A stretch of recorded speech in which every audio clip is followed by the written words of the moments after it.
ना लवा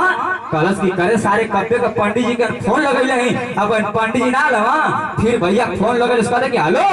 पंडित जी तू कहाँ बा हो? तो पंडित जी कहते कि बस जजमान मात्र 5 मिनट। भैया पंडित जी नाई धोई के धोती कुर्ता पहले है ना नीचे कच्छी भुला गई ना वो गरीब आदमी ना पंडित जी तो कहते कि है कहाँ नौनिया जल्दी नौनिया के बलावा चौका पूरे। भैया आई नौनिया चौका पूरे फिर लड़की मेहरा कुल गीत गाओ देखो कि अरे नौआ गइल कौआ मारे मार लिया माया न मारे नौआ गइल कौआ मारे मार लिया माया न मारे नौनिया गइल चौका पूरे दांस गइल पाया न मारे तेरे थोड़ी करके है जल्दी लड़का लड़की के बलावा बैठावा पंडित जी आ गए बिया स्टार्ट होके। भैया मैं बिया बैठ गल तड़बड़ तड़बड़ मंत्र पढ़ता हूँ पंडित जी तब एगो लड़की गीत गा दे कि अरे जैसन नारा में काई वैसन पंडित जी कमाई सुनू बाबन रे। जब तनी पंडित जी सुनना भैया मैं लगना फूले पच के कहता हूँ कि है ये कुल का गावत हो कौन बढ़िया गीत गावा सो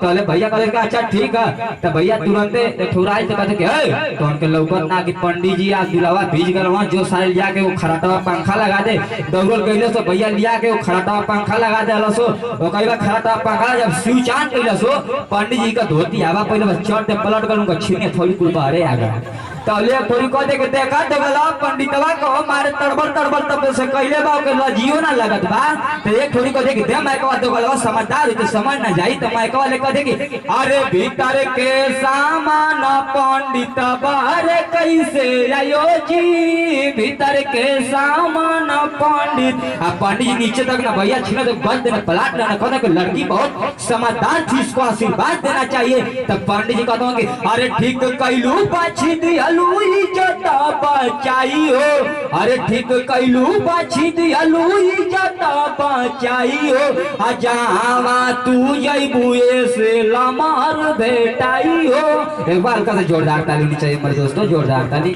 अभी बहुत कुछ